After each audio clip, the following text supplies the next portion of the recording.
વલસાડ શહેરની અંદર ફરી એક વખત નીચાણવાળા વિસ્તારમાં વરસાદી પાણી ભરાવાના દ્રશ્યો સામે આવ્યા છે। છેલ્લા 24 કલાકથી વલસાડ સહિત દક્ષિણ ગુજરાતમાં પડી રહેલા ભારે વરસાદના કારણે ઠેર ઠેર વરસાદી પાણી ભરાવાના દ્રશ્યો જોવા મળી રહ્યા છે। આજ રોજ વહેલી સવારે વલસાડના કૈલાસ રોડ સ્થિત લો લેવલનો ઓરંગા નદીનો પુલ પાણીમાં ગરકાવ થયો હતો। ત્યારે કાશ્મીરનગર અને પારડી સાનપોર જેવા નીચાણવાળા વિસ્તારમાં રહેતા લોકોને જિલ્લા વહીવટીતંત્ર દ્વારા સ્થળાંતર કરવામાં આવ્યું હતું। સાથે સાથે વલસાડના કોસંબા જેવા ગામોમાં પણ વરસાદી પાણી ભરાયા હતા, જેને કારણે અનેક ઘરના વસતા લોકો ઘરની અંદર રહેવા મજબૂર બન્યા હતા।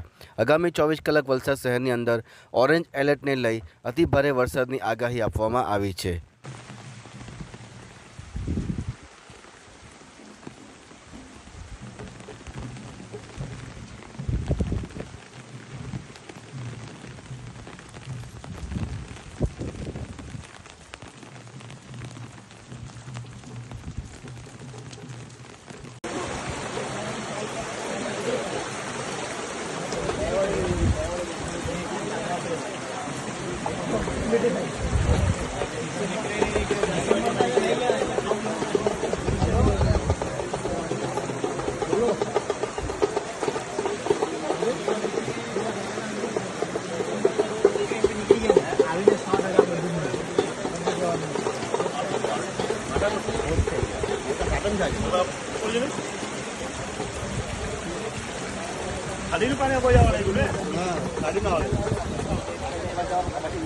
ખાડીમાં ભરતી ઓછી થઈ ગઈ છતાં આવતું થઈ ગયું આ પાણી।